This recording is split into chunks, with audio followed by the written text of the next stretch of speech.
Welcome back, everyone. I hope you enjoyed your short break. We will now begin our second and final panel of the day, titled Changing the Narrative, Confronting Complicity. Preventing genocide ideology requires more than condemnation, as we just heard. It requires dismantling the systems, the narratives, and silence that allow it to fester. This panel will explore the role of media, youth, global institutions, and African leadership in refusing to normalize hate, and instead building a future rooted in justice and dignity. Our moderator for this session is Eugene Anangwe. Please come forward. He's a media personality that you all know and a great host. He will be joined by Dr. Donald Kaberuka, former president of the African Development Bank, among others. Professor Kingsley Mugalu, president of the African School of Governance.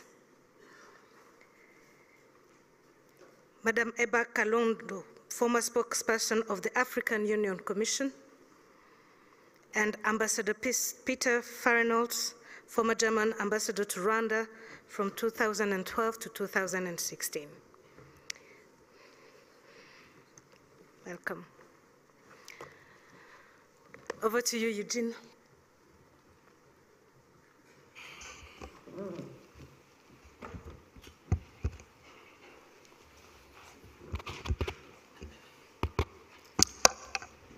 All right, thank you. I would like to start this conversation with a clarion call to all of us that we pay maximum attention for us to be able to pick as much as we can.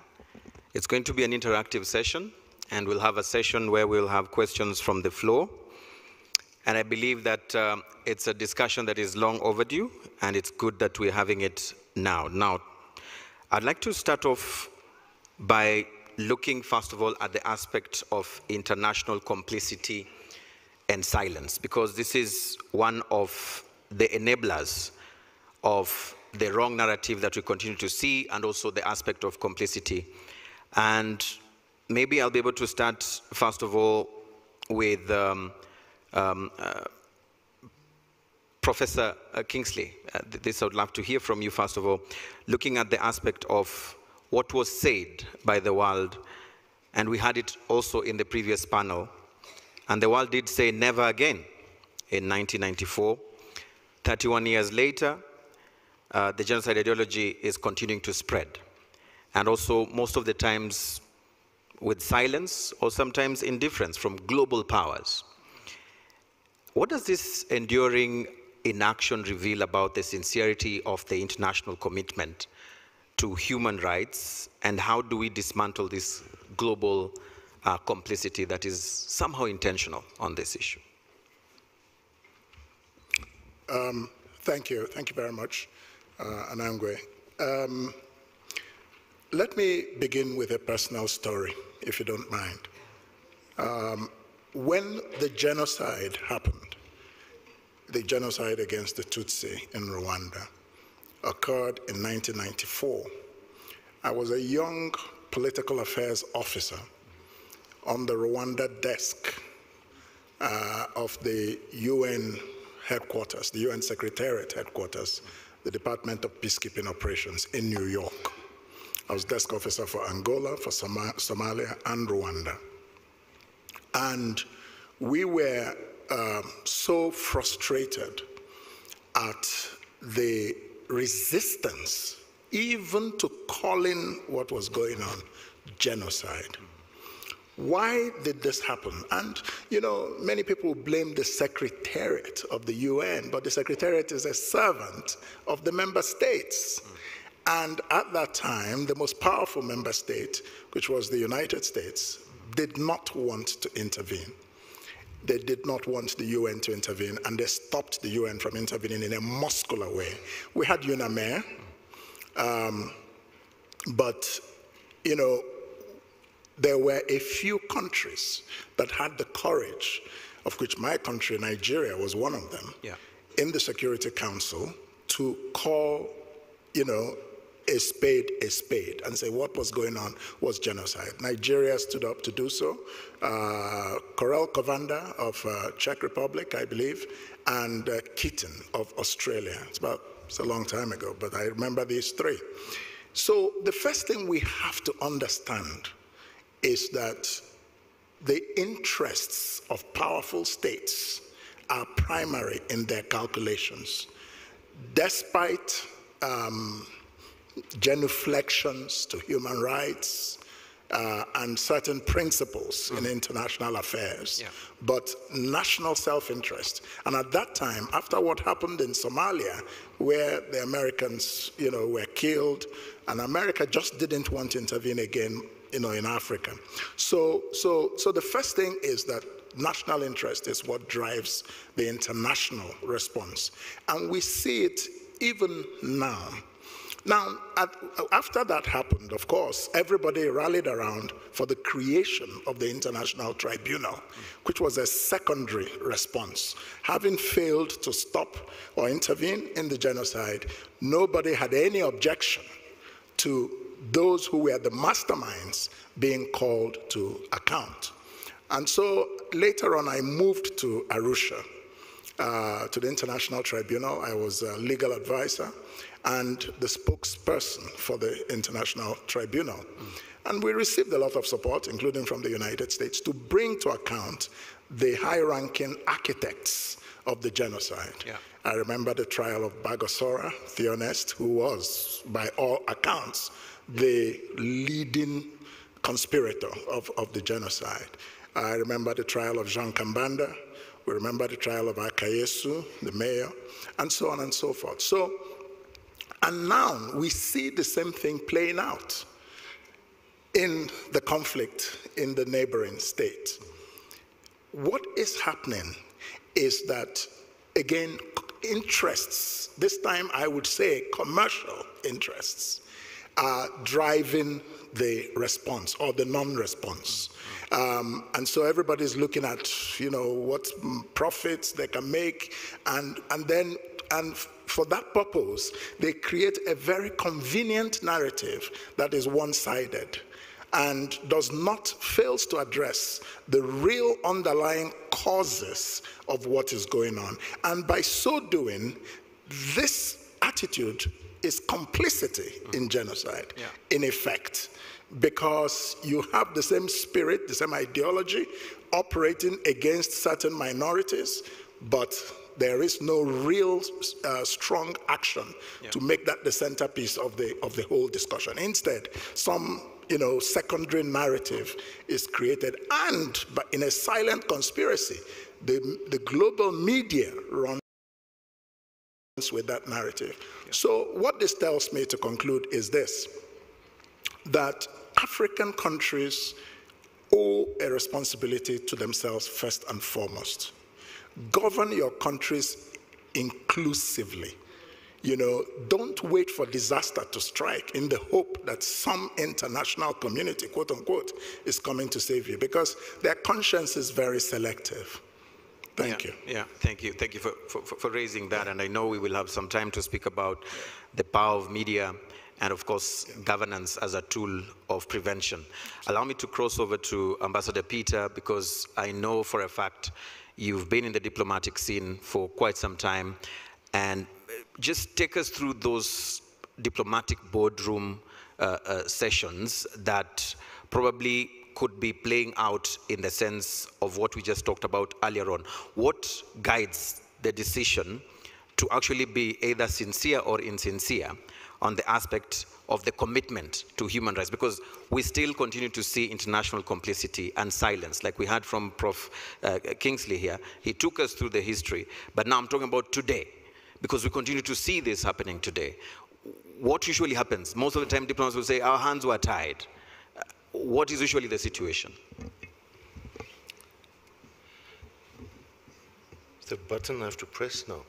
No, thank you. Yes, I just want to start off. I'm very happy to be back in Rwanda after some years, and I'm retired now, so I only speak for myself. I remember April '94, I was a very young diplomat in Japan, and we had almost no news about this genocide against the Tutsi. There was there was no internet then, obviously. We just had some news on the television, some troubles in Africa. That's all, you see. And that's important to understand that before the age of the internet, it was difficult to get information out of these conflict zones, right? At the present, we can follow exactly what's happening in Sudan because internet seems to be working there, or satellite internet, and so much news is getting out of Sudan, so you can build it. But then, of course, there was only television and newspapers, right? So in that, we did not know what was happening. So in Europe, maybe Europe was so much closer to Africa. So I don't know what happened then, but you see, there was not much knowledge about things in Africa. There was not much understanding, and also there was not so much commitment. We just came out of the Cold War. In the Cold War period, it was very one-dimensional. You were either for us or you were against us. If you were for us, then we would be more willing to help you. And then '94, we had, if I remember correctly, other crises of global impact. I think there was South Africa was moving away from apartheid, the Balkans and so on. And this is no excuse at all. You know, I met General Dallaire several times when I was stationed in Canada. I had long talks with him. I read his book too. And if we understand that how little it would have taken to stop this genocide, at the beginning, the UN mission, the peacekeeping operation, was still strong enough. Yeah. With clear instructions, some reinforcements, this genocide here probably could have been stopped, okay? Now, what happens, something like this, if I imagine being at home, the news come in, the newspaper reports, people will sit down and try to understand what happens. Also, the embassies were evacuated within days from Kigali. So effectively, the flow of information was cut off, right? This does not excuse all the information before the genocide broke out. This has all been documented. Everybody should have known what was coming. We had all this information, you know, the preparations, it was mentioned in the first panel, but it was not acted upon. But after the genocide began, there was very little information coming out, okay? And so governments, some governments, some powers had obviously had interests here. Many others did not. It was a lack of interest. It's a lack of humanity, if you like, right? It's a failure. So that's all I can say at the moment. Yeah. I'm keen to hear what is stopping the world and all of us from stopping a similar genocide in just neighboring DRC, yet all the signs are ripe, and we're talking about never again. And this is where I bring you, Eba, from your thoughts in terms of international silence in that particular sense. We are hearing from the previous speakers that the signs were seen. We could have stopped the 1994 genocide against the Tutsis in Rwanda.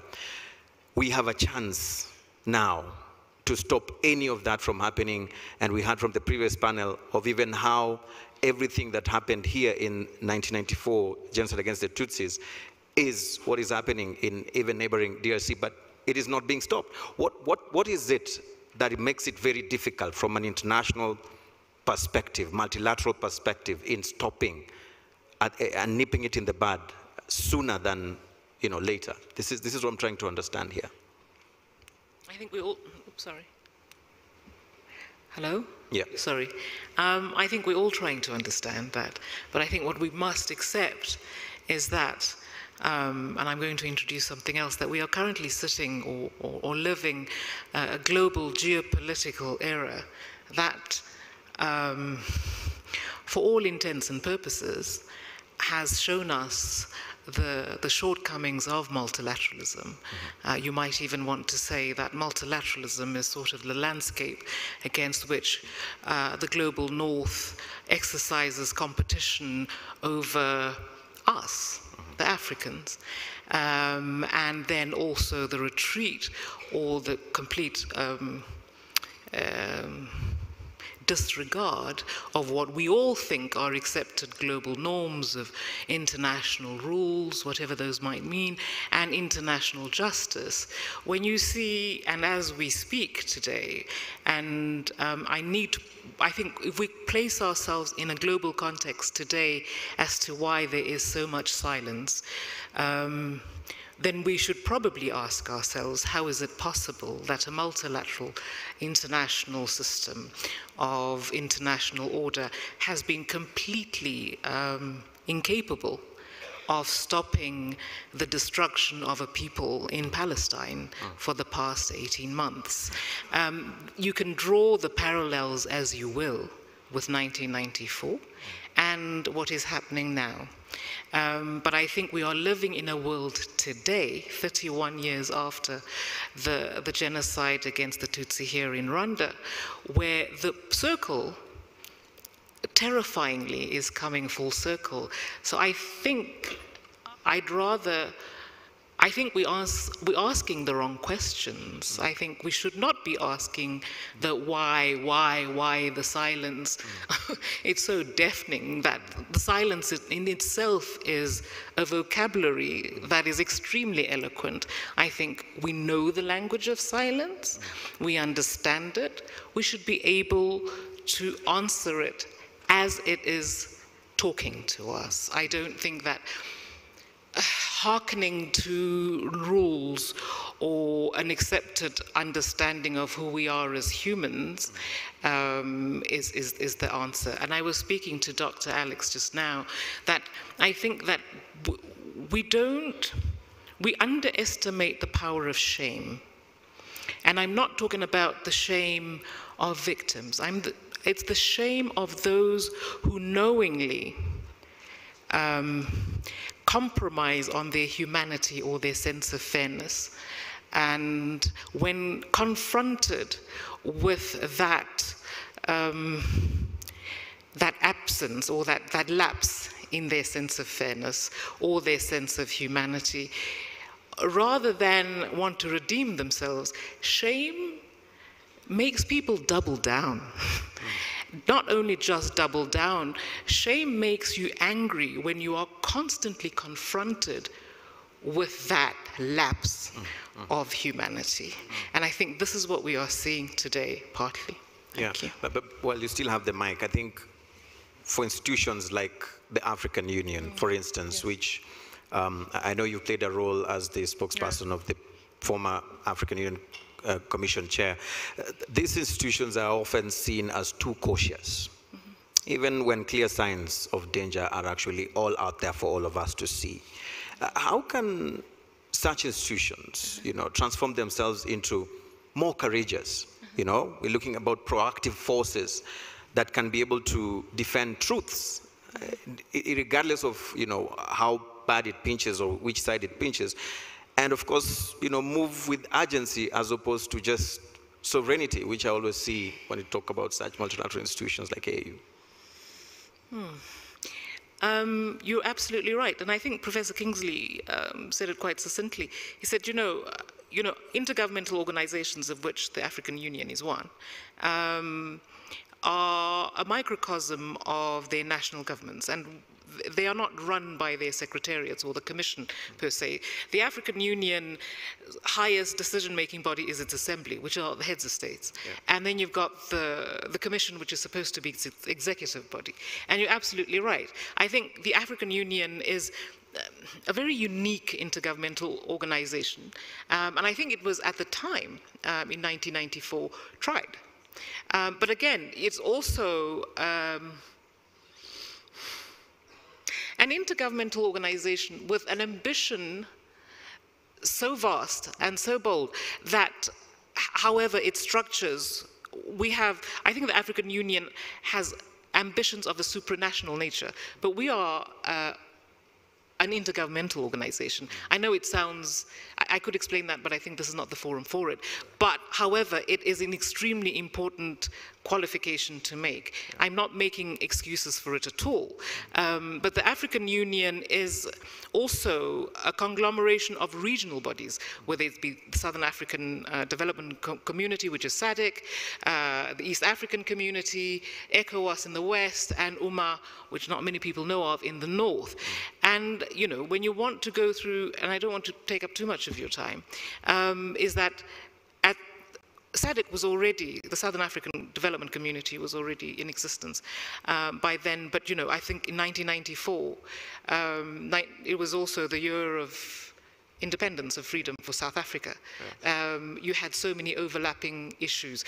And again, it's very difficult to understand how to give power to organizations which are led by men, for the most part, and who lead governments.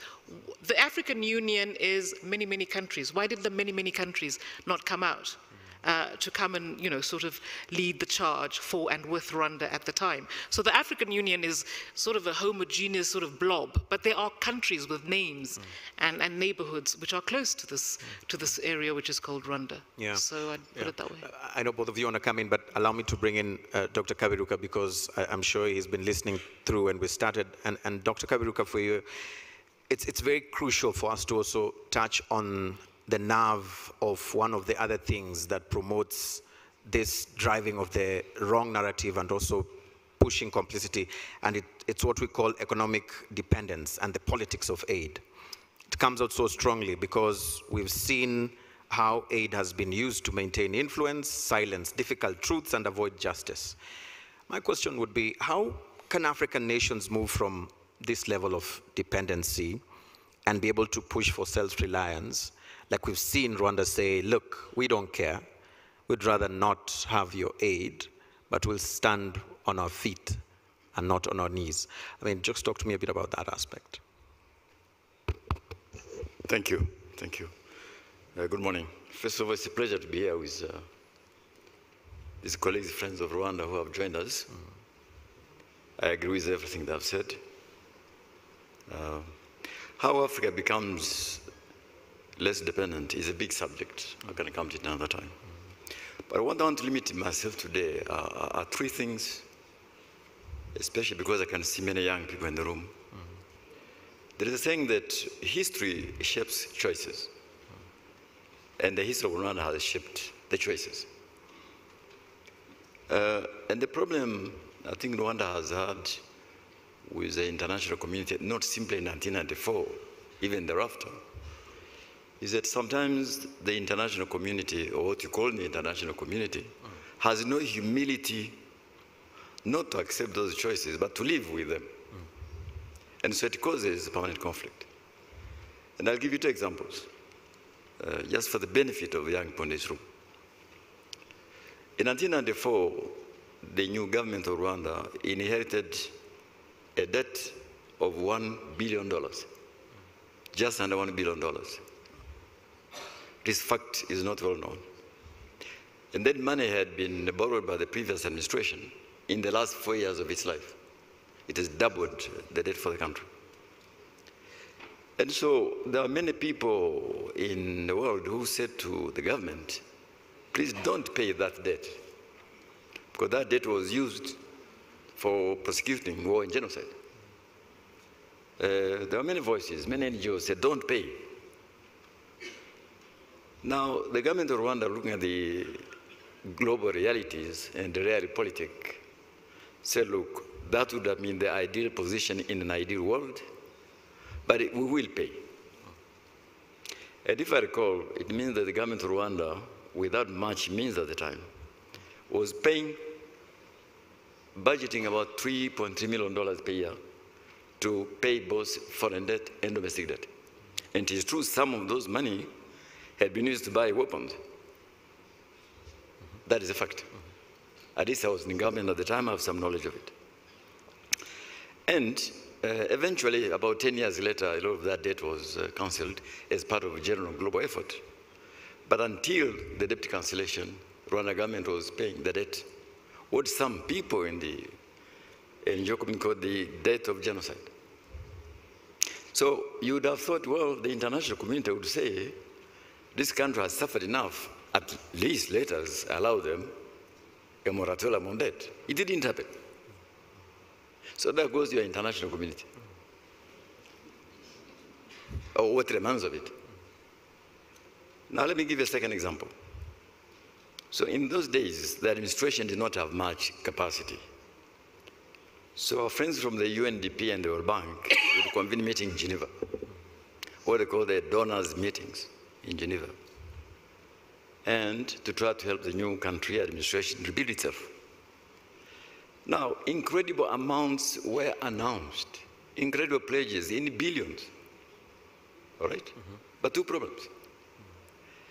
To go from those billions of pledges to commitments to actual disbursement, there was a factor of 1 to 10. So we also grew to understand that, wait a minute, the international community is great at announcing huge, all right? It reads well for the newspapers. But actually, the country has to realize that what will actually end up in your coffers is a very small portion. But there was even a bigger problem, is that those pledges came with conditions which were extremely insensitive of what happened in the country. I'll give you just two. I don't have much time, but I thought I should say this for the young people here. Example, because I can see the Minister of Justice is here.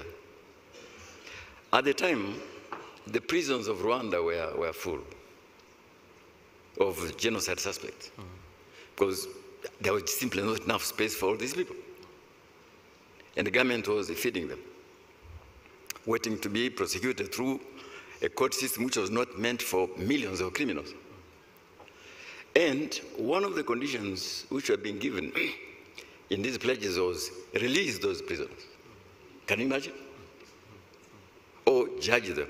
They knew very well there's no country in the world that had the capacity to prosecute and judge millions of suspects in these conditions. But they were saying, we'll give you money if you do this. Now, I'm going to say something which is not well known here.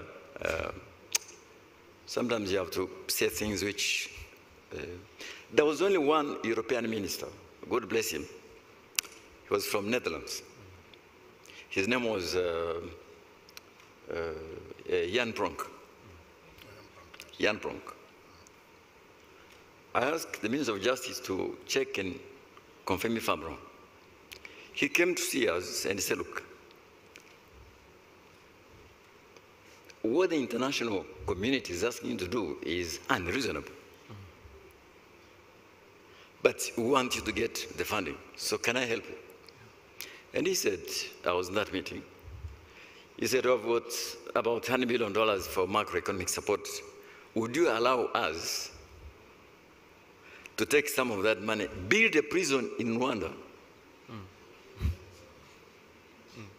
to help you deal with this problem so at least you can get... So Minister of Justice, check for me. I think the government then really, I mean, given the circumstances, agreed. So the prison was built, I think, somewhere in the southern province. Am I right? Yes. And by the way, it is being used also for some of these guys who have been trying Arusha. Those were the contradictions in the international.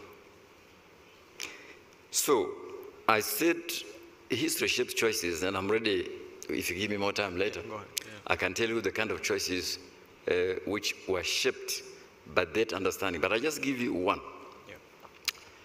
One choice the government of Rwanda subsequent over years was an acute clarity and resolute defense of its national interest. Now, a country in Africa which agrees to say, I will defend my national interest, whether it is domestic policy, social political choices, foreign policy, security policy, will always come into clash with the international community. Correct. Yeah. Because you are defining a national interest. In a way, they are not used to. And I end by telling you, I can articulate later what I mean by this. Yes, you can. Yes. But at the time Rwanda was getting on its feet, I want you to remember, Somalia was in chaos. Liberia was in chaos. Sierra Leone was in chaos. Angola was in chaos. And I can't think of many other countries. Some of those countries are still, frankly, a long, long way. But Rwanda, by making these choices I've just made, was able to make headway. It does not go down very well with the international community because what you call the international community like you to address your problems their way. So when you have countries who say, no, I've made my choices, I defend my national interest, this, how, there, whether it is domestic policy, foreign policy, security policy, social choices, you come into clash with the international community, and that is the it should be. But I'm happy to explain later what I mean by this, but I just want to end by saying that my colleagues have articulated what happened in 1994.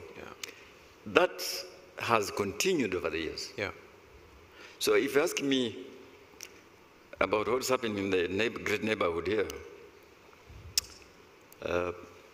what amazes me, what it amazes me, is how countries so far away can pretend to have solutions for people in the region. You'd have thought they would be humble enough to say, look, we don't know enough. Let us lead from the back. Let us ask, what do you want us to do to help you? No, they would jump to give you solutions from the front line. And is there any surprise that those things don't work? You can use threats, you can use all kind of international condemnations. But when you do that, two things happen. You become irrelevant to the solution, and you become a complication to the problem.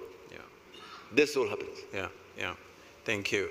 We'll come back to hear more on that. I saw, Prof. Kingsley, you were raising your hand. You wanted to step in on this.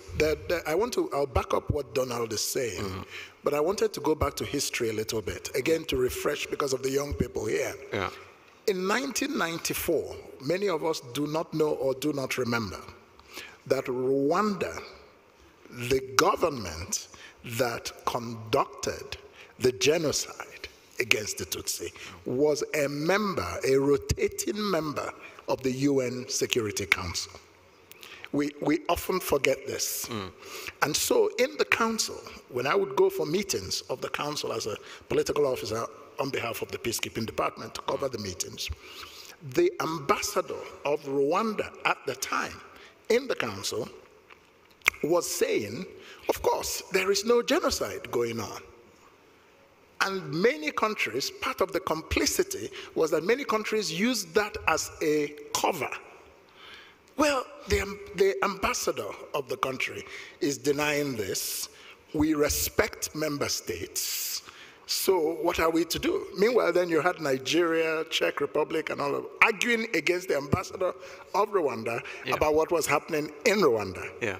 So this is just one historical piece I wanted to mention. The other thing I wanted to mention is that when the trials began, like I said, everybody agreed that there would be war crimes, genocide trials, crimes against humanity, war crimes, all of that. But we found that at the end of the day, the lives of the victims of the genocide were discounted by the so-called international community. They were very focused on war crimes trials in the former Yugoslavia. And all they wanted to do was to paint a negative image of the International Tribunal for Rwanda. Meanwhile, as far as international law was concerned, we were doing a lot more of the heavy lifting. We were dealing with genocide. And so I, as the spokesperson, had to work very hard to change this narrative, bringing up the importance of what happened in Rwanda and why the search for justice was also important. Then, to conclude, let me just back up what Donald said. You see, the fundamental mistake African countries make is to continue to put their faith in some so-called international community.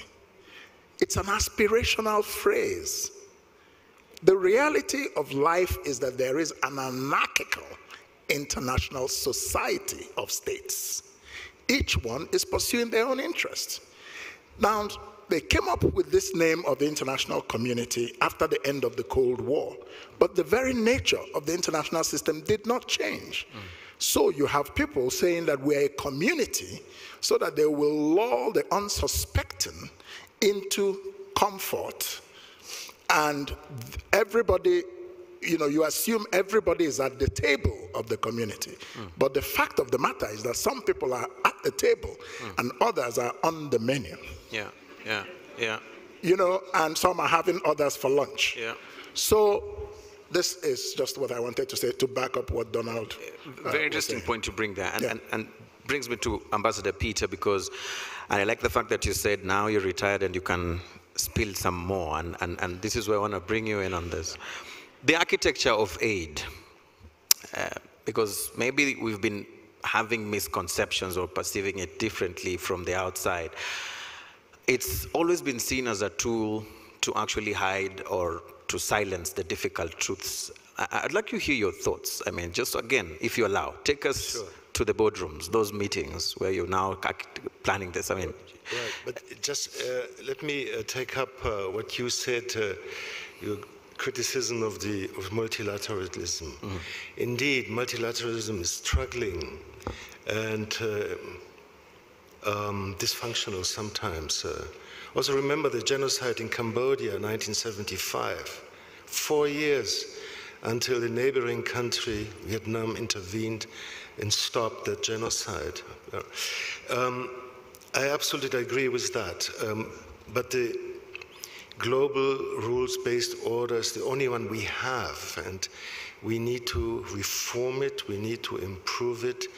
And one point how we can improve it is to add in its task priorities, genocide prevention, to enshrine it even more firmly as one of the priority tasks of the United Nations and other international institutions. Another point I wanted to make about the crisis here in the region. When I look at my own country, well, diplomats know everything anyway, right? They're well informed, okay? But the general public, there's hardly any information about what's happening in the Kivus, in the normal media. You have to look for it. You can find it, yes. But then it's not in our language, it's in French or English. I think that plays a very important role. I don't know how we can improve on that. Because the brutal truth is that our politicians, or maybe any politicians, will only act if they're pushed. Out of own incentive, they have their plate full of tasks and things to do. There where there's pressure, they will act on, right? So this would mean how can we transport information, the truth and the facts about what is happening, for example, in the Kivus, into, for example, my country, and to have it more widely known, and because this will create on politicians. Now, talking about aid, I read Dambusas Moyo's book, Dead Aid, and I loved it. And I remember, I don't know if I remember correctly, but I remember 2012 or 2013, President Kagame said, we want to end aid. Aid is not permanent. It's something to get you started, you know, and to accompany you, but it's not a permanent thing. And I always remember that, how he said that, and that's absolutely true. And what you said is right.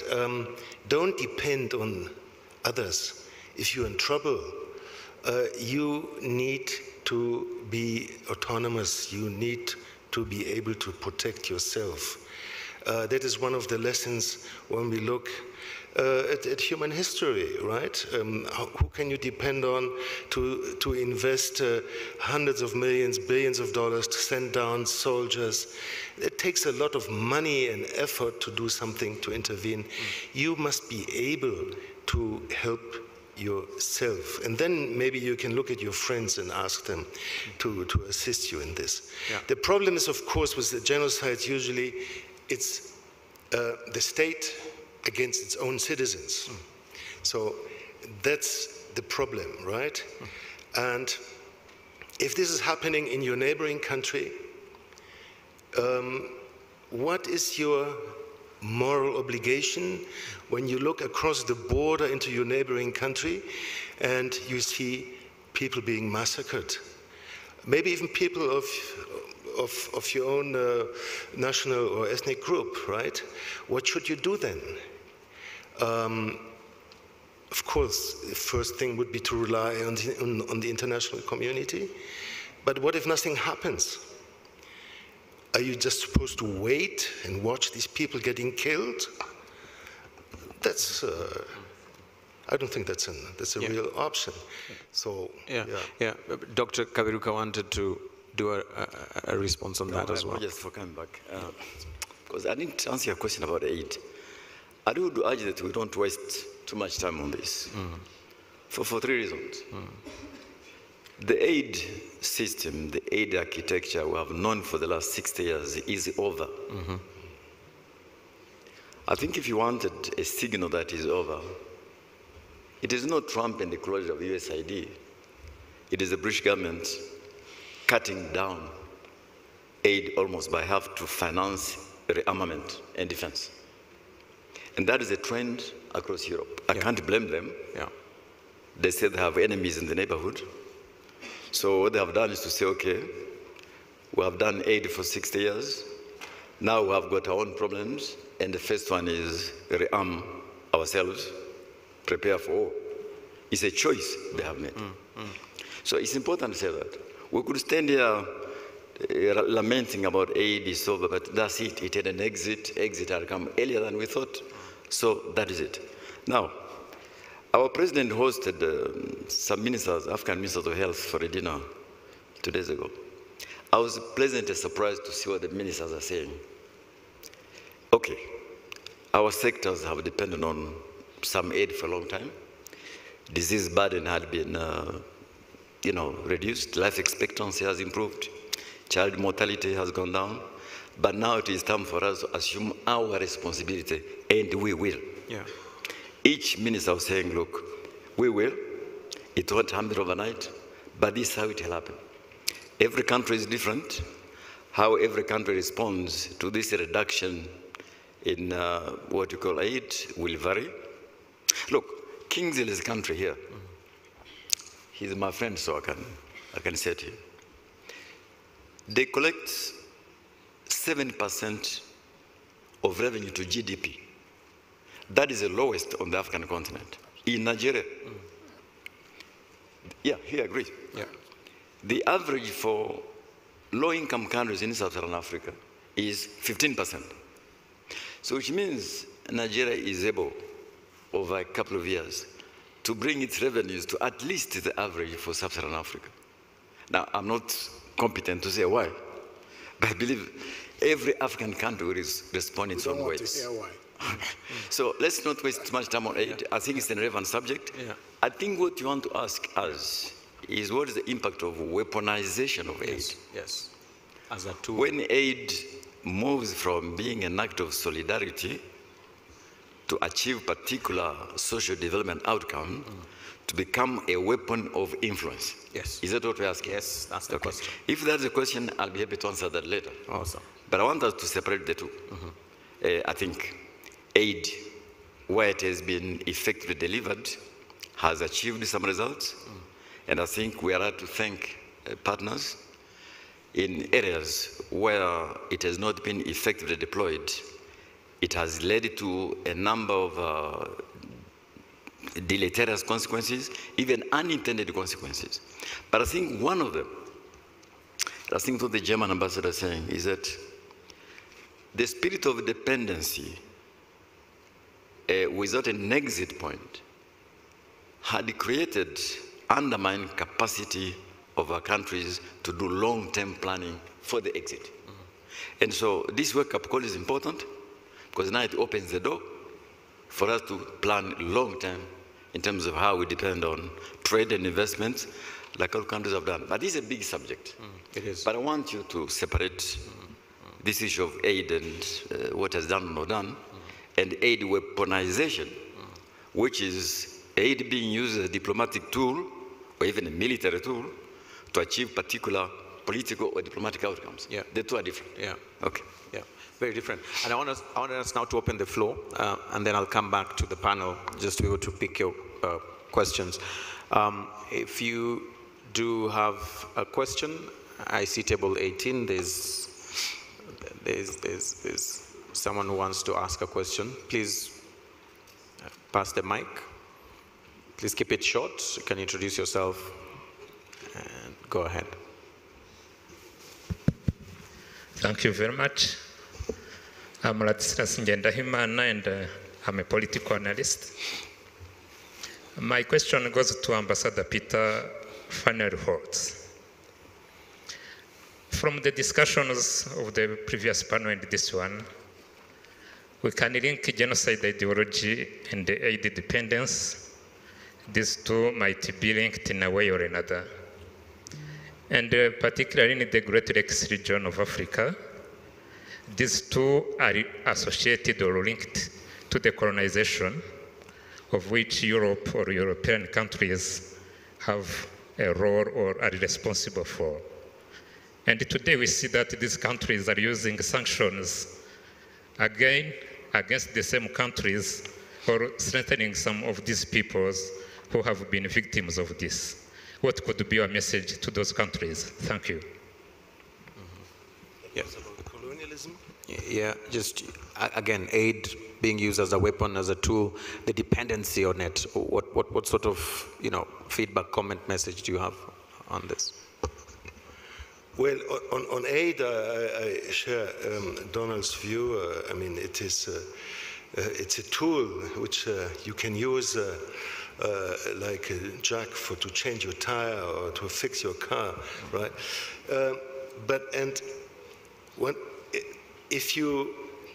If aid is instrumentalized for political or diplomatic purposes, which happens from everybody, it's not only the West, it's also the others, right? There is the other side who lets itself being instrumentalized. It is up to African governments to say, no, we won't do that. It's the African elites who have the responsibility to say, no, just go away. We will not be pushed into doing something that you like, and you blackmail us by withdrawing money. About colonialism, of course, I think that a lot of work has been done on colonialism and its consequences in neo-colonialism. My advice would be don't blame everything on colonialism. I mean, so many decades have passed. Many African countries, 62, Guinea even before, there were so many decades. The trap is if you blame it on some outside forces, you will not hold yourself accountable. I'm not denying the negative consequences of colonialism, especially also Germany looking at Namibia, absolutely. But what is happening now is also responsibility of the nations, the peoples, and the governments in charge now. Yeah, thank you. Prof. Kingsley, you want to add your voice to that? I just wanted to quickly say that on the matter of aid, of course it's over, as Donald explained, but I want us to understand the damage that the aid system did to Africa. It is huge. In my book, it is one of the major causes of Africa's underdevelopment today, because no country in the world has ever been developed by another country. Can somebody show me an example? So when Donald says that aid had some uses, he's speaking in the Rwandan context. Rwanda is an outlier. It is one of the few countries in Africa, there may be 2 or 3, that ever used aid the way it was, or let's say for its own purpose as a country. I was part of the aid system internationally in the UN, and we knew that Rwanda was a performing country. So we would put it aside. But all the other countries were not performing. So let's not take the example of Rwanda and make it the experience of Africa with aid. The other thing I want to say is that, I mean, you know, aid is simply a tool for the projection of worldviews. It's a tool for dominion and influence. And that's why Asia, like China or Brazil or India, they received aid briefly and quickly graduated to giving aid because they wanted to compete with the West for influence. And aid was the tool to do so. But I also want to say that Africans should look at Asia when we talk about colonialism. Colonialism is a fact of history. And we know that it played a very important role in genocide ideology, especially in this country. Even in my own country, colonialism also played a major role in some of the ethnic conflicts and wars. The Civil War of 1967 to 1970, 3 million people dead. Unlike Rwanda, you know, all the people, leaders so-called, want to brush it under the carpet. Nobody wants to confront it, and so there's no healing, you know. And that's a lesson that can be learned from Kwibuka, I think, about the power of memory, remembrance, and healing. But we should not blame. Asia has moved ahead, despite having been colonized, and Africa should stop giving excuses with colonialism. Now, that's not to say that we take away from its role in some peculiar circumstances, especially as we're discussing genocide. There was a very powerful role there. Thank you for bringing that up. I want to give a chance, table 27, just for purposes of regional balance. Let's cross to this side. Regional balance. Yes.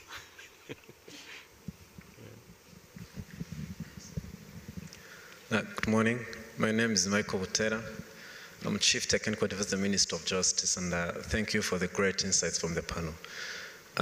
My question is slightly different, and as a young person born after the genocide, the legacy of the international community that we have is one of very much selective silence and intentional complicity.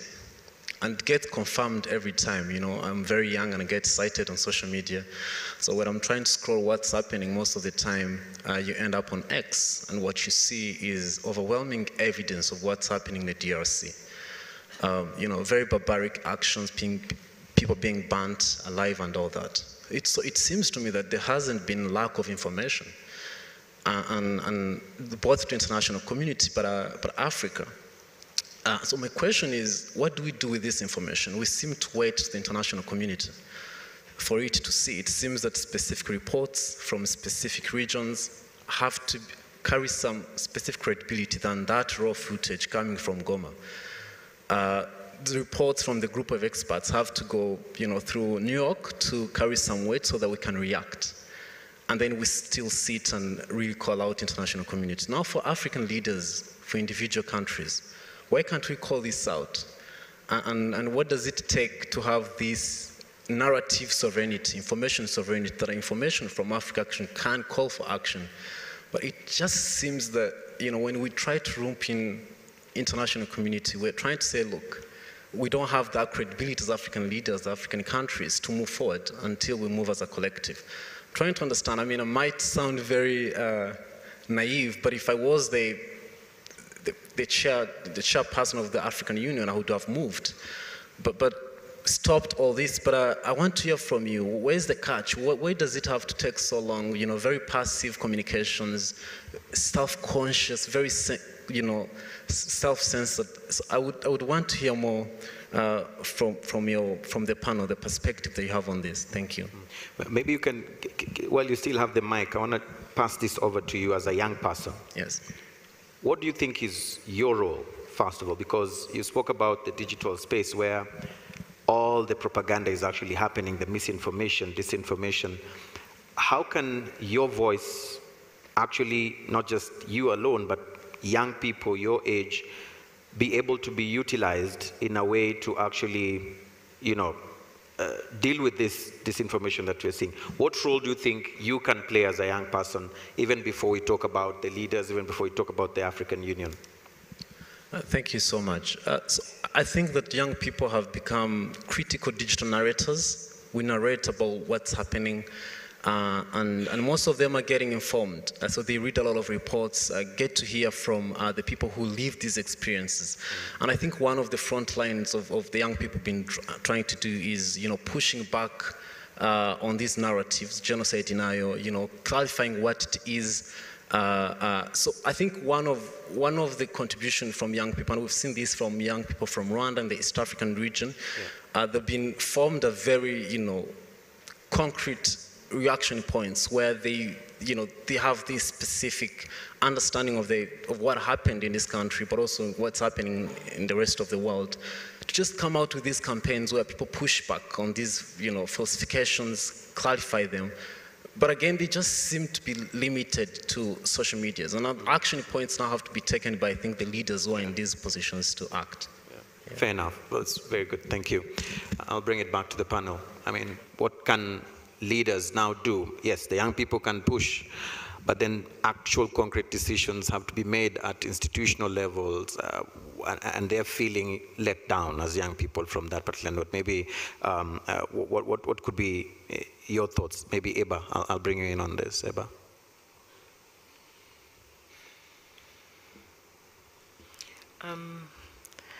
I imagine this is working. The issue of political leadership is central to all of this, and it is also central to what we should be talking about, how it is that some countries or some leaders and some political systems, the social contract that comes through the political system in countries determines how people see themselves as citizens or not, I think. And when you have political systems where there is a concerted effort to exclude some citizens through the differentiation or the hierarchy, or making a hierarchy around who is a citizen, or who is a better citizen, I don't think, I think that informs how people think of what the state and that type of leadership should do to be able to deploy power, state violence, to bring together that notion of citizenship. What we saw in Rwanda 31 years ago is exactly that, the lack of political leadership that brought about a social contract that actively legitimized the exclusion of citizens purely on the basis of what they look like or how they are perceived by part of that citizenry. So when you talk about political power and political leadership and what we should expect from it, especially in Africa, is that, Rwanda is a political system born of a social contract that came about through this terrible legacy that happened 31 years ago and from beyond. And I think that we should probably think about it as to why it is that that seems to be a threat for others. Does it expose the lack of political leadership or the ability to be able to create a social contract between citizens and within a country? Or why is it that one of the most aspirational political systems in countries today, and like Rwanda, after being able to come out from the ashes from 1994, or even a place like South Africa. I come from Southern Africa. You know, for a country to have come out of apartheid and to have come out of a genocide, these are two of the most important aspirational notions of governance and political leadership. How they then evolve is another question, but I'm not quite sure how to articulate it, but I'm trying to ask myself as well, why is it that there is such a lack of political and operational solidarity, intra-African solidarity, with these aspirational notions of how we want to see ourselves as Africans, whether we are Rwandans or others, in countries with examples that Rwanda has been able to give us. I do think that it is extremely difficult for political leaders, and having been in a space of African political leadership, is that Rwanda is a very unique example of aspiration, admiration, envy, and some discomfort, because I think, I need to speak to this. Yeah, please do. Rwanda did this, but you know when there's a guy in the class, in your classroom, he doesn't do very much, or he's kind of by himself, he gets bullied, and then one day he says, you know what, that's enough. You want to be him? You kind of fear him because he boxed you? And then he really becomes the most popular guy in class, but people still don't like him. You don't understand why. I think we carry within us, as Africans, our own wounds of unattained leadership,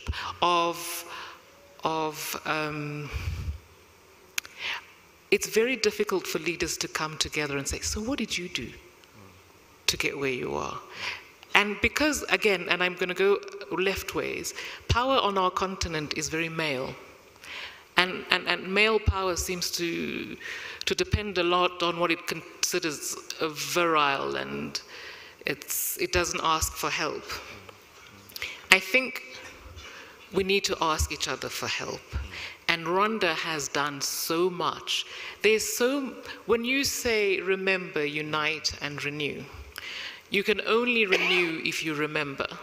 If you have the capacity through remembering to unite and then renew. Some of us who kept silent, or who did nothing, or who did too little. This is where I was coming through from shame. Don't underestimate the power of shame, which hinders us and constrains us to come and ask real questions, to come together to be able to solve common questions. Why is it that Africans will come together to fight each other rather than to accept and acknowledge, or at least accept that maybe the enemy is not ourselves, and that maybe we should look to other things where the enemy is. I don't know where I went with that, but Thank I hope you. I helped. Thank you, Eba. Thank you so much. And before I go to table 16, I saw a hand there. Professor Kingsley, your work is really well cut out at the African School of Governance. If we hear what Eba is saying, and I wanted to understand in terms of how governance in itself can be used as a tool that is long-term for prevention of genocide negationism and even perpetration of genocide.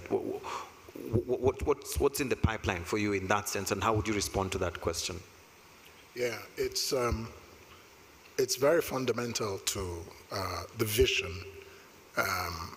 behind the African School of Governance, which is a new graduate school of public policy that was co-founded by His Excellency President Paul Kagame and His Excellency Haile Mariam Desalegn, the former Prime Minister of Ethiopia. And I was appointed the inaugural President and Vice Chancellor in October. What do we intend to do? we intend to be a game changer regarding governance in Africa. And here's how we're going to do it. The problem, we all agree, and the co-founders agreed, that Africa's fundamental problem is governance deficit. So how do you address the governance deficit? You address it by governance education for as many Africans as possible. One, to create a pipeline of future leaders, while you're also catering to the current leaders using executive education, short courses. They don't have 2 years to come and spend in a master's program, which we will have for young mid-career professionals. So we intend to educate a new generation of Africans, not just with the knowledge, not just with the skills, but more importantly, with the mindset for transformative governance. And transformative governance includes governing for results. And that means you must have stability. And how do you have stability? You must have inclusion, inclusive governance. We will teach in the African School of Governance that a fundamental problem of state formation in Africa is the artificial boundaries that colonialism created, lumping ethnic nations in different countries. And that this must be addressed as a foundational starting point in governance in Africa. African states are not nation states. They're countries, but they're not nations. So you can't make progress if you don't build a nation, such as Rwanda is trying to do after the genocide. But I want to say something that is also very practical. We will also teach that it is important to avoid exchanging one hegemony for another.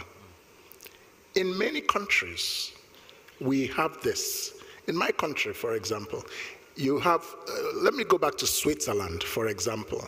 Switzerland is a multi-ethnic nation. And they have recognized this by creating a rotational presidency among all the 26 cantons. In Nigeria, for example, this debate has raged for years. Should we have a rotational presidency? And so what we have had is that one representative of an ethnic group comes to power and sees it as their turn for their own hegemony. And they will do it for 8 years, and another group will come. Instead of actually beginning the healing process, the nation building process, they just go to the lowest common denominator. It's our turn. So we will teach in the African School of Governance that we must go beyond this and actually begin to build nations with effective governance, efficient governance, with a social contract that caters to all citizens, with leadership example. The inspiration of a leader who governs in a certain way is very strong. And I think Rwanda does provide a good example of that. And so, I know, I don't want to crack this joke here, but I know some people who met the president, some people from my country, who met the president of Rwanda somewhere and went up to him and said, please, can you come and be the president of Nigeria? And the president of Rwanda just laughed, you know. But the point I'm trying to make is that you have leadership, which is that vision, then it must translate it with governance that has the skills and has the mindset, purpose-driven. That's it. That mindset training is what will distinguish the African School of Governance from most other institutions in the continent, because most institutions focus on the knowledge, the skills. We all know, you know, the Constitution and all of that, but the heart, the mindset, we will focus very heavily on it. Yeah, thank you. Thank you. For purposes of gender balance, we've done regional. Let's do gender balance. Table 16. Alice, you can go ahead. Thank you very much, Mr. Moderator. I'm Alice Karekezi from the University of Rwanda. And I want to say that I'm very grateful for the political economy lenses that have been brought into the conversation. And I find it a very important compliment compared to the previous panel. If anything, the current situation in Eastern DRC has done one thing, to force us to confront at least two things: the naturalization of hate speech and the genocide denial, and the naturalization of a narrative that designates who must die and who is licensed to kill. Unfortunately, the exploitation of the genocide ideology has been there, and today we cannot shy away with that, in spite of the global narrative. But Mr. Ambassador, while I totally agree with you as former colonized that we need to bear responsibilities for our present and our future, don't you have the impression, when you look at Congo today, that we are in the beginning of what was the conference, the Berlin Conference? Because we cannot shy away from the responsibility of the state of Congo, whatever it is, and I say that with a lot of pain. I was born and grew up there, so it is not something that I say easily. But when I look at the positions of great powers, it seems as we have a different Leopold II, and now for each power to have a bit of piece of Congo, the position is there. Why is it we have amnesia here? And why we cannot also confront the fact that colonialism is back? What's your take on that, Ambassador? Thank you. Right, go ahead. Well, I believe I mentioned already that colonialism was not good. But you know, if you look at history, if you look back at 5,000 years of human civilization, you will find many things which were not good, right? This is human nature, and it's not an excuse, and it does not make it better. It does not make it well. What we need to do is to avoid things like this happening again, and this, I think, this was what your question was leading to. If we talk about neocolonialism, well, it's, for me as a German, it's difficult to grasp because I don't think my country has any neocolonial ambitions. We come out of the 2 world wars, Holocaust. We are quite aware of our responsibilities and we are trying our best. What we try to do is to have win-win situations, to do business together, to work together economically. Yes, we also try to do effective development assistance with all its deficits. But what I'm afraid of is that we are now moving into a new period of confrontation of global powers. We came out of the Cold War in 1990, and then we had 3 decades, and when some people even postulated the end of history, but the history never ends, you see. And now we have challenges, and we must be very careful to navigate this. We don't want to go back to a situation where we look at another country, another continents, and we value them if they are for us or they are against us. Are they now more for the others, or are they more for us? This is something that we need to avoid, but we can only avoid this if we renovate the rules-based international order, because there's no alternative. If we drop this, if this multilateralist system weakens or disappears, we will be back to where we were in the 19th century, basically, simplistically, right? So we need to work harder on international cooperation to improve the multilateral system, the global institutions, United Nations, African Union, other continental organizations and regional organizations, and to give them more, even maybe more powers, right? In Europe, we ended centuries of conflicts and wars by putting aside national pride and many of our interests. We still have our interests. But if you look at the European Union, we managed to create a space of peace and prosperity in a sustainable way. So I'm not saying that this is something that can be applied one-to-one anywhere else in the world, but it gives us the hope that if we want to, we can achieve this. We can achieve regional or even continental peace and stability and prosperity if the people and the leaders want to. It's possible. Who would have thought 100 years ago what Europe could achieve to do? It was inconceivable. We had fascism, we had communism, we were killing each other, we had genocides ongoing, that we overcame this, where we had to go through hell to finally understand that we need to do it better.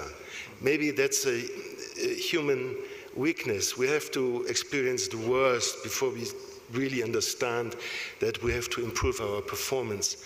So this is a note of hope. If we want to, we can do this. Yeah, all right. Thank you. Time is not our ally at this point, and so I want to just do one round of closing remarks, but I would like us to do it in this fashion. I'll be able to ask for a call to action, but also I need each one of you to give your personal commitment. It can be you as an individual or the institution that you represent on how to ensure that we all fight the complicity, confront it, and also deal with the narratives that are not real on issues to do with the 1994 genocide against the Tutsis. And I'll start with you, Dr. Kaberuka. If you could recommend one urgent, concrete action to stop the spread of genocide ideology, whether at a policy level, education, diplomacy, or leadership, what would it be? And then your commitment. Okay. Let me just say a joke I was saying to a colleague here, a European colleague, no names, I don't want to embarrass you. You know, I said to this person that one of the heads of states on the current panel put in place by the African Union, SADC, and EAC was a young peacekeeper in Bukavu in 1962, a young lieutenant. 1962. It goes that long. That long, yeah. I also tease this person that around 1964, once the first wave of refugees from Rwanda were going to Eastern Congo, there were troubles there, involving European mercenaries.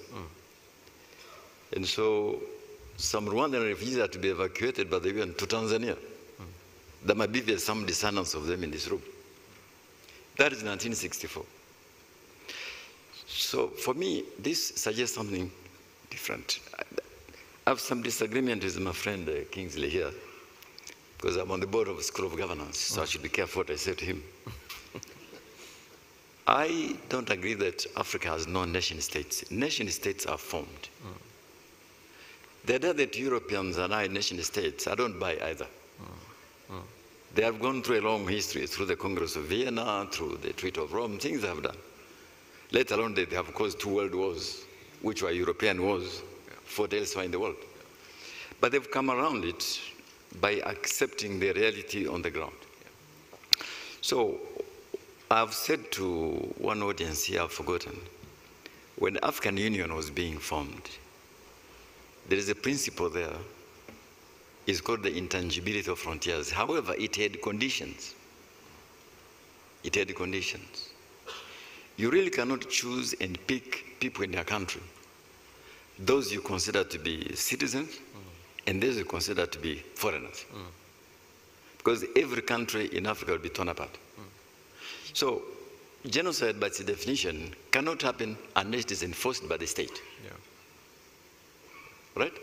Look at Armenia, look at Germany, look at Cambodia, it is the state which enforces the genocide. In this case, if there is a functioning state in this great neighbor, a functioning state, able to accept the rights of all citizens, there cannot be genocide. All right? Because the monopoly of power, the monopoly of violence is in the hands of the state. All right? If it has issues, it can ask for help from others, but you cannot really say that, I've said this once in Nairobi, that a government in Tanzania would wake up and say the Maasais of Tanzania should go back to Kenya. Or the Hausas of Nigeria should go to Nigeria. All right? Yep. Every single African country would be up. So the thing we must do at the African School of Governance, really to say, okay, what are the responsibilities of the state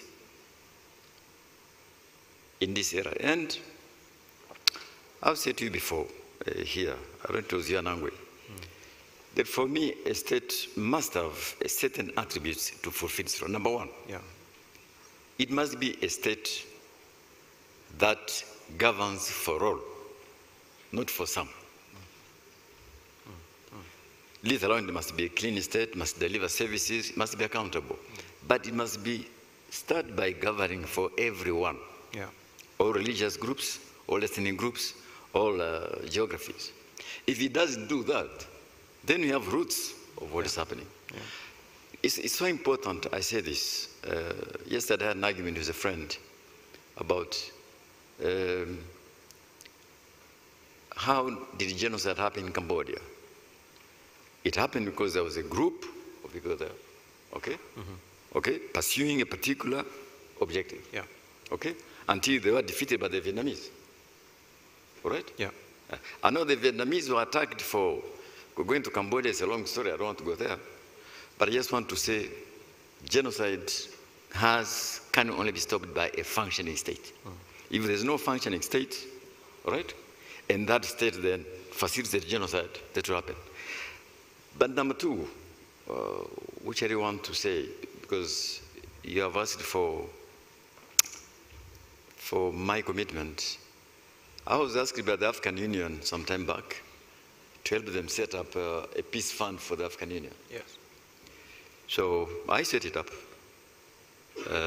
They'd asked us to find just about $5 million, but then we could leverage with the UN. We set it up. We set up governance structures. Okay? But of course, they have issues on how to utilize it. But what I find discouraging that African countries today are still dependent on foreign countries, even for simple things we should be doing. So if I were to make any commitment here is to say, to continue working with the African Union, to ensure that we reduce the vestiges of dependency on foreign countries, because that undermines the independence of the African Union. The level of interference in matters of African Union is simply amazing. At one point during our summits, you'd find the hall full of all these people from outside. And the decision has to be taken, no, this is a meeting of African heads of state. Can you imagine the European summit inviting African heads of state to sit in that room? So I think the commitment we can make here is to say that we should all agree to work together to strengthen our regional organizations, to strengthen the African Union, to strengthen its instruments. I just end by saying to Anangwe that the young man here talked about the narrative. You know, narrative, the way it is defined today, I recall during the global financial crisis, we were told that Africa would be the continent most to suffer. Frankly, I did not see why. And we emerged.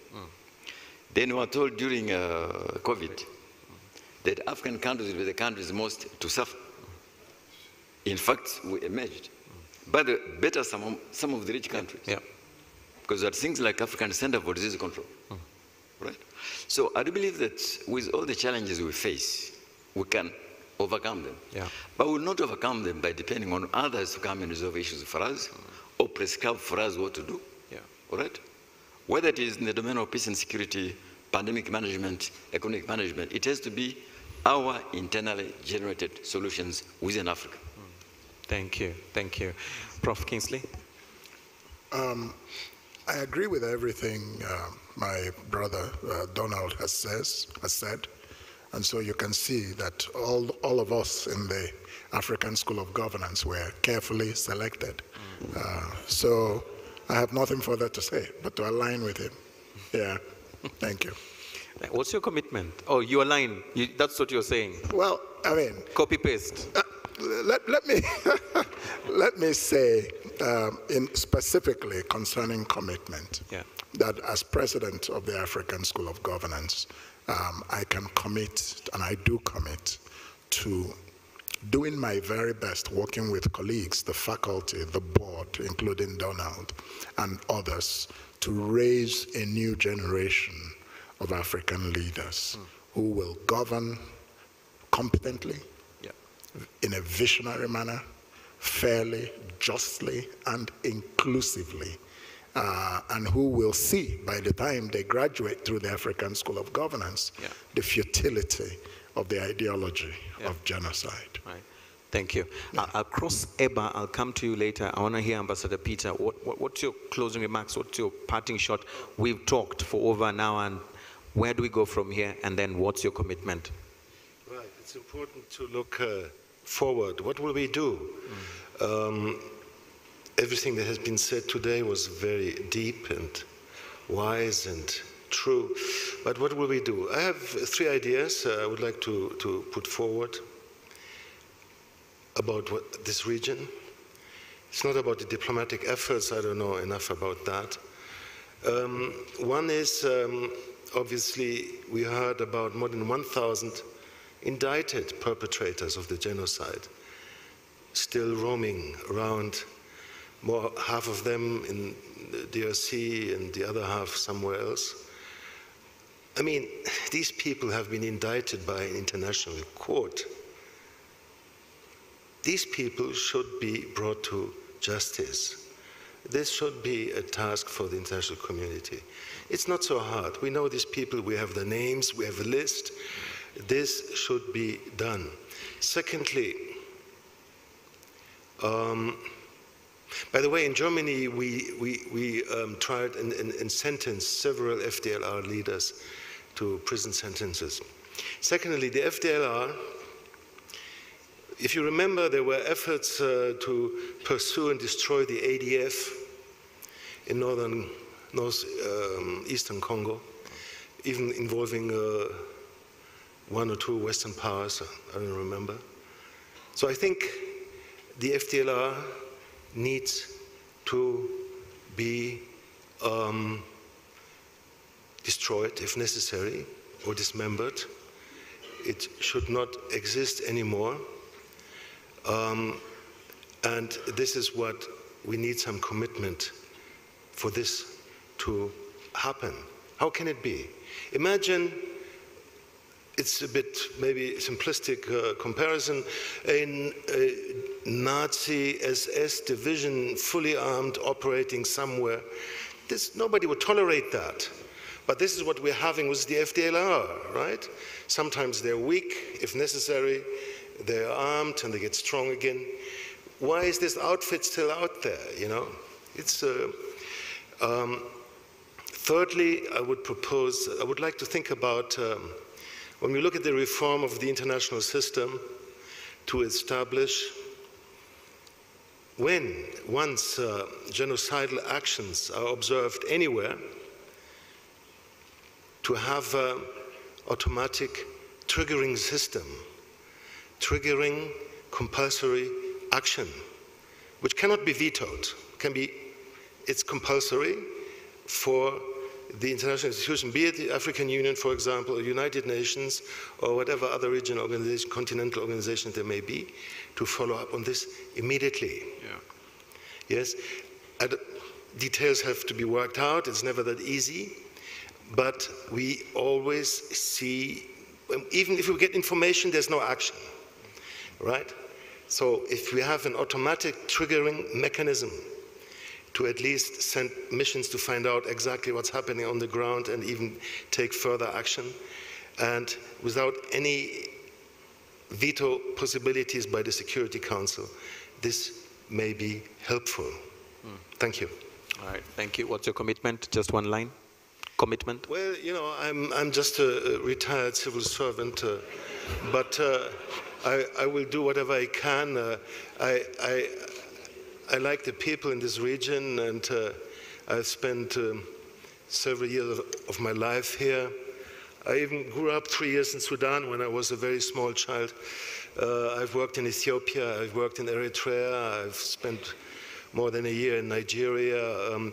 I like this region, and I will do whatever I can to contribute in a constructive way, or where I am needed, I will commit myself. Yeah, thank you. Thank you, Ambassador Peter. Eba, you have the last word. What's your parting shot? If we were to remember anything from this conference, what would that be? And how do we keep the Renew, Unite, the Remember, Unite, Renew alive? And what's your personal commitment to ensure that all that we've had here, it falls in the right place? I think I would speak to 31-year-olds who are Rwandan. I would want to be able to... you can't hear me? Yeah. What do you mean you can't hear me? Sorry. Hello? Yeah. It's okay now? Sorry, I think I would want to address 30-year-olds. In my country, we would call you born frees. And my children are born free, unlike myself. And you were born free. If you are 30-year-old in Rwanda today. And I've been thinking about what you might think of what Remember, Unite, Renew would mean for you. I think I would really be interested to listen to 30-year-old Rwandans today, especially knowing that this is a generation that lives much of their personalities and even their physical sense of citizenship is lived digitally. So you are also confronted with this barrage of opinions of you, of yourself, of your country, coming back at you. I would like to know how it is that you are able, or what kind of coping strategies 30-year-old Rwandans can be expected to have, just being assaulted by information, by disinformation, which for most part is also genocide denials, which denies one's heritage, one's past, and being the previous generation, which is 31-year-old and older, who have been keepers of a memory that is also a legacy of indescribable loss. What does a 30-year-old Rwandan today take forward or define what it means to go forward from being a keeper of memory and liberate yourself to be something else? You know, we're moving into a second generation of survivors and citizens who are trying to define themselves as themselves. For me, I would like to actively listen to how you would want to remember, so that you can unite and to renew to become what for the next 30 years. And my personal commitment is to, if you allow, to actively listen to you, whether it's tidy or untidy. But you know, I do feel that going forward, one is also allowed to be afraid. One is also allowed to have doubts.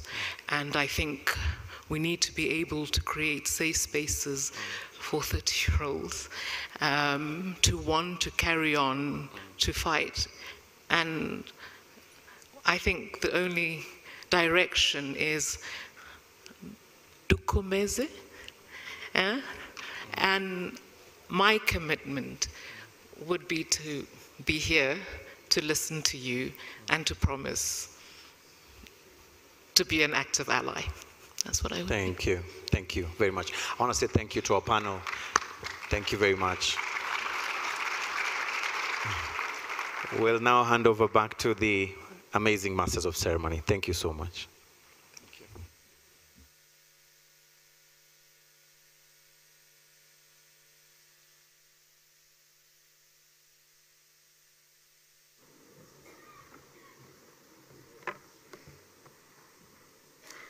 You can continue to help me thank our great moderator and our wonderful panelists. Thank you so much. And thank you to all our moderators and for these days and our panelists for helping us name the challenges and envision pathways forward. And as we conclude this conference, we gather that although challenges are great, but so is the resilience, the courage, and the clarity to confront it. So let us leave here not only informed, but committed. Kwibuka, as Dr. Alice reminded us, is not a single day, it is a lifelong pledge. So on behalf of the organizing team, I would like to thank you all for your presence, your reflections, and your resolve. Murakoze cyane, mugire umunsi mwiza.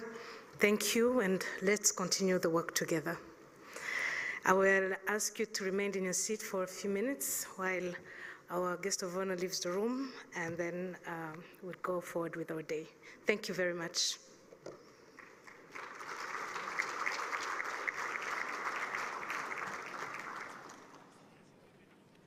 Ni televiziyo Rwanda ukomeje gukurikira. Aha rero ni naho inama mpuzamahanga kuri jenoside isoreje, aho rero yaranzwe n'ibiganiro byinshi bitandukanye, ariko byose bigaruka ku cyakorwa kugira ngo ingengabitekerezo ya jenoside ibe yahagarara ndetse ireke gukomeza gukwirakwizwa hirya no hino, haba mu Rwanda ndetse no mu karere u Rwanda ruherereyemo. Fiona Mbabazi, twabanye, urakomeza mu rurimi rw'Icyongereza. Yego, and as Gloria has just said in his remarks, the Honorable Minister for National Unity and Civic Engagement, he did challenge the global action to prevent and combat genocide. He also highlighted that the failure of the international systems raises urgent questions about responsibility, questions about justice, and the genuineness of the global community to the commitments on human rights. Nibyo Ministre wa Minubumwe Dr. Jean Damascene akaba rero yagarutse kuko abanyarwanda babanaga, ati abanyarwanda